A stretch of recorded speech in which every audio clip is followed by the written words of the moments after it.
விக்ரமாதித்த கதை. கதை 69. கதை தொடர்கிறது. ராஜசேகரன் கதை. துறவி வேடத்தில் விக்ரமாதித்தன் ஒவ்வொரு ஊராக பிரயாணம் செய்து அங்காங்கே உள்ள அதிசயங்களைக் கண்டு களித்தவனாய் ஓர் ஊரை அடைந்தான். அவ்வூரிலே தபஸ்விகள் தங்கியிருந்த ஆசிரமங்களுக்கு அருகே நதி ஒன்று ஓடியது.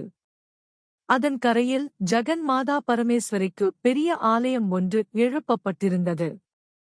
நதியில் விக்ரமாதித்தன் இறங்கி நீராடி கோவிலில் நுழைந்து தேவியை வணங்கினான். அங்கிருந்து வெளியே வந்தபோது அவதூதவாசர் என்னும் பெயருடைய துறவி ஒருவர் எதிர்பட்டார்.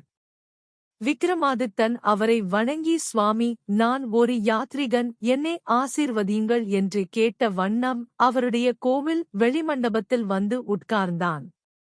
நீ யாரென்பது எனக்குத் தெரியும். நீ உஜ்ஜயினி நகரத்து வேந்தன் விக்ரமாதித்தன் அல்லவா?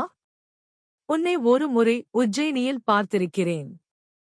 நீ என்ன காரணத்திற்காக அரசியலைத் துறந்து இங்கு வந்துள்ளாய் என்று துறவி கேட்டார். சுவாமி, உலகம் முழுவதும் சுற்றிப் பார்த்து அதிசயப் பொருள்களைக் காணவும் தங்களைப் போன்ற பெரியோர்களைச் சந்தித்து ஆசி பெறவும் விரும்பியே ஓர் ஊராக வந்து கொண்டிருக்கிறேன். விக்ரமாதித்தா, நீ என்ன காரியம் செய்துவிட்டாய?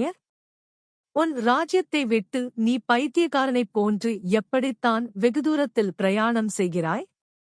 நீ ஊரிலில்லாத சமயத்தில் உன் ராஜ்யத்தில் கலகம் ஏதாவது நிகழ்ந்தானால் உன்னால் என்ன செய்ய முடியும் என்று அன்புடன் கடிந்தவாறு கேட்டார் துறவி. அரசாங்கத்தின் பொறுப்பு முழுவதும் என் மந்திரிகளிடம் ஒப்புவித்த பிறகே நான் நகரத்தை விட்டு கிளம்பினேன். வேந்தே, அப்படியானால் நீயே அரசாங்க நிர்வாகத்தின் நெறியிலிருந்து வழுவிவிட்டாய். அதிகாரிகளிடம் அரசாங்கத்தை ஒப்புவித்துவிட்டு தன் இஷ்டப்படி திரிந்து நேரத்தைச் சுகமாக போக்கும் அரசியல் தலைவர்கள் ஒரு பூனை கூட்டத்தின் முன்பாக பால் நிறைந்த பாத்திரங்களை வைத்துவிட்டு தூங்கப் போகிறவன் அடையும் கதியைத்தான் அடைவார்கள். ஆட்சியாளன் அரசு தன் வசம் இருக்கிறதே என்ற எண்ணத்தில் கவலையுற்று கவனிக்காமலிருக்கக்கூடாது. ஏனெனில் அரசு அவனுடையதாக இருந்தாலும் அவன் அதில் உள்ள தன் உரிமையை இன்னும் பலமாக ஸ்தாபிதமாக்க முயல வேண்டும். மேலும் ஒரு நீதி வாக்கியம் உண்டு. உங்களுடைய பயத்தொழில், அறிவு, வித்தை, வியாபாரம், மனைவி, செல்வம், அரசு பேறு ஆகியவற்றில் நாக சர்ப்பத்தின் தலையை மிதித்துக் கொண்டிருப்பது போல மிகுந்த கவனத்துடன் திடமாக ஊன்றி நிற்க வேண்டுமன்றோ என்பதுதான் அந்த வாக்கியம். இவ்விதம் நீ நாட்டை விட்டு வெகு தூரத்தில் இருப்பது மிகுந்த அபாயகரமானது என்றார் துறவி. விக்ரமாதித்தன் முகத்தில் புன்முறுவல் தவழ்ந்தது. சுவாமி, இம்மாதிரி விஷயங்களில் விதிப்படியே காரியங்கள் நடைபெறும். மிகவும் பலத்தால் ஒருவன் தன்னுடைய அரசை ஸ்தாபிதம் செய்து அதை எக்காலத்தும் நிலைபெறச் செய்ய தகுந்த காரியங்களைச் செய்தாலும் அவனுக்கு அதிக சக்தி வாய்ந்த வீரனின் துணை இருந்தாலும் கூட விதி வேறுவிதமாக இருந்தால் அவன் அழிவை அடைவான் அனரோ? இந்திரனுக்கு பிரகஸ்பதியின் ஆலோசனை இருந்தது. தேவர்களும் வீரர்களாக உதவினர். சுவர்க்கம் அவனுக்கு கோட்டையாக அமைந்திருந்தது. அவனைக் காப்பாற்ற மகாவிஷ்ணுவும் இருந்தார். போர் யானையாக ஐராவதம் இருந்தது. இவ்வளவு நிகரற்ற பலம் பொருந்தியவனாக இருந்தும் சண்டையில் எதிரிகளால் அவன் தோற்கடிக்கப்படவில்லையா? அப்போது விதி ஒன்றையே நாம் நம்ப வேண்டியதாகிறது. பௌருஷம் என்பது வீண்தான். மேலும் ஒரு நீதி வாக்கியம் உண்டு. நல்ல தோற்றத்தினால் பலன் ஒன்றுமில்லை. அவ்விதமே உயர்குலத்தில் பிறப்பு, சீலம், அறிவு மிகுந்து உற்சாகத்தோடு தெய்வங்களுக்குச் செய்யும் வழிபாடுகள் ஆகிய அனைத்தும் பயனற்றவையே. தான் செய்த தவத்தின் மூலம் ஒருவன் சேமிக்கும் ஈடு இணையற்ற பாக்கியமே மரத்தைப் போன்று அவனுக்கு சரியான சமயத்தில் பலனை அளிக்கிறது. எதுவும் விதிப்படியே நடந்துதான் ஆக வேண்டும். அந்தச் சமயத்தில் சிறு புல்லும் கூட கூர்மை வாய்ந்த வஜ்ராயுதமாக தன கடமையைச் செய்யும் என்ற விக்ரமாதித்தன் மேலும் சொல்லலானான். ஆலமரம் அதன் மீது இருந்த 5 தேவதைகளும் கொடுக்கவும் செய்யும், எடுத்துக் கொள்ளவும் செய்யும். காயுருளட்டும், எது நடக்க வேண்டுமோ அது நடந்துதான் ஆகும் இல்லையா என்றான் விக்ரமாதித்தன். வேந்தே, அது என்ன புதிர் விவரமாகத் தெரிவி என்று துறவி கேட்கவே விக்கிரமாதித்தன் சொல்ல ஆரம்பித்தான். வடதேசத்திலே நந்திவர்த்தனம் என்னும் நகரம் ஒன்று இருந்தது.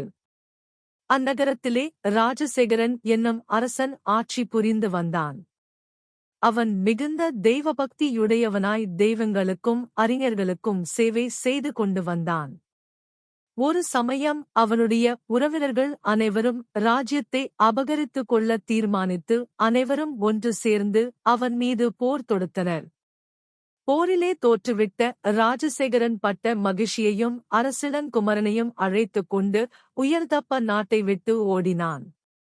அவ்விதம் ஓடிவரும்போது வழியிலே ஒரு நகரத்தை அடுத்து காட்டை அடைந்தான்.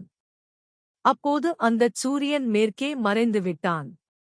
மேலே அவ்வழியில் செல்வது யுக்தமல்ல என்பதைக் கண்ட அரசன் இரவைக் காட்டிலே கழிப்பது என்று தீர்மானித்தான். அங்கே ஒரு பெரிய ஆலமரம் இருந்தது. அதனடியில் துணியை விரித்து அவர்கள் படுத்துக் கொண்டனர்.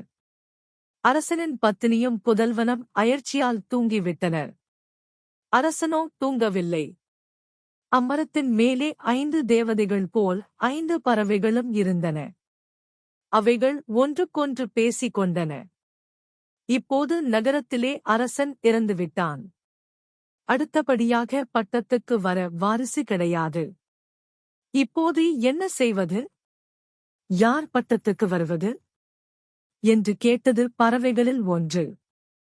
அதற்கு மற்றொன்று, ஏன்? இந்த மரத்தடியில் படுத்திருக்கும் அரசனுக்குத்தான் அந்த பாக்கியம் கிட்டட்டுமே என்றது.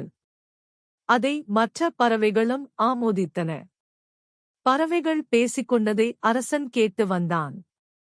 அவைகளின் வார்த்தையைக் கேட்டு அவனுக்கு சிரிப்புதான் வந்தது. அவனோ போரிலே தோல்வியுற்று உயிர்தப்ப நாட்டை விட்டு ஓடி வந்துள்ளான். அவனுக்கு எவ்விதம் மற்றொரு நாட்டை அரசாளும் அதிர்ஷ்டம் கிட்டும்? காலையில் சூரியோதயமானதும் ஜனங்கள் அவரவர் வேலையை கவனிக்கத் தொடங்கினர். ராஜசேகரனும் எழுந்து நித்திய கடன்களைச் செய்தான். தகதகவென்று ஜொலித்துக் கொண்டு புறப்படும் சூரியனை வணங்கி வாழ்த்தினான். பிறகு அரசன் தன் மனைவியையும் புதல்வனையும் அழைத்துக் கொண்டு நகரத்தை நோக்கிப் புறப்பட்டான். அப்போது நகரத்திலிருந்து ஒரு கூட்டம் காட்டை நோக்கி வந்து கொண்டிருந்தது. கூட்டத்தின் முன்பாக பெண் யானை துதிக்கையில் மாலையுடன் வந்து கொண்டிருந்தது. அரசன் திடீரென்று இறந்து விட்டதால் பட்டத்துக்கு வேறு ஒருவனைத் தேர்ந்தெடுக்க மந்திரிகள் யானையை அலங்கரித்து அதன் துதிக்கையில் மாலை ஒன்றைக் கொடுத்து அனுப்பினர். ராஜசேகரனை வழியிலே கண்டதும் யானை மேலே செல்லாமல் நின்று மாலையே அவன் கழுத்திலே போட்டு அவனைத் தூக்கி தன் முதுகின் மீது உட்கார வைத்துக் கொண்டு அரண்மனை நோக்கித் திரும்பியது. மக்களும் குதூகலமாக அரசனை வாழ்த்தினர். மந்திரிமார்கள் அரண்மனை வாசலில் ராஜசேகரனை மகிழ்ச்சியுடன் வரவேற்று பட்டாபிஷேகம் செய்து வைத்தனர். சிறிது காலம் சென்றது. ஒருநாள் அரசனுடைய எதிரிகள் ஒன்று சேர்ந்து படையெடுத்து வந்தனர். ராஜசேகரனை ஒழித்து விடுவது என்ற கங்கணம் கட்டிக்கொண்டு நகரத்தைச் சூழ்ந்து கொண்டனர். அவ்வேளையில் அரசன் சிறிதும் சலனமின்றி தன் தேவியுடன் அந்தப் புறத்தில் சதுரங்கம் விளையாடிக் கொண்டிருந்தான். எதிரிப்படைகள் நகரை வளைத்துக் கொண்டிருக்கின்றனவே என்ற கவலை சிறிதும் அவனிடம் காணப்படவில்லை. தேவியோ நிம்மதியில்லாமல் தவித்தாள். தன் நாயகனைப் பார்த்து, பிரபு, நீங்கள் ஏன் பேசாமலிருக்கிறீர்கள்? எதிரிகளால் நகரம் சூழ்ந்து கொள்ளப்பட்டிருக்கிறது. நாளை காலையில் அவர்கள் வசம் நம் தலைநகரம் விழுந்துவிடும், நம்மையும் கைது செய்து விடுவார்கள். இவைகளைப் பற்றிக் கொஞ்சமும் கவலைப்படாமல் சதுரங்க காய்களை உருட்டுகிறீர்களே, ஏதாவது வழி செய்யக்கூடாதா என்று கேட்டாள். அதற்கு மன்னவன், நாயகியே, நான் ஏன் முயற்சிக்க வேண்டும்?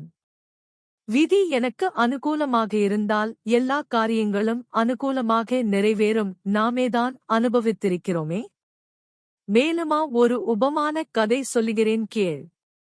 பெட்டியில் வைத்த மூடி அடைக்கப்பட்டிருந்த பாம்பு அதற்கோ பிரமாதமான பசி, வெளியே வரவும் முடியவில்லை. தான் வெளியே சென்ற பசியைப் போக்கிக் கொள்ள முடியும் என்ற நம்பிக்கையும் போய்விட்டது.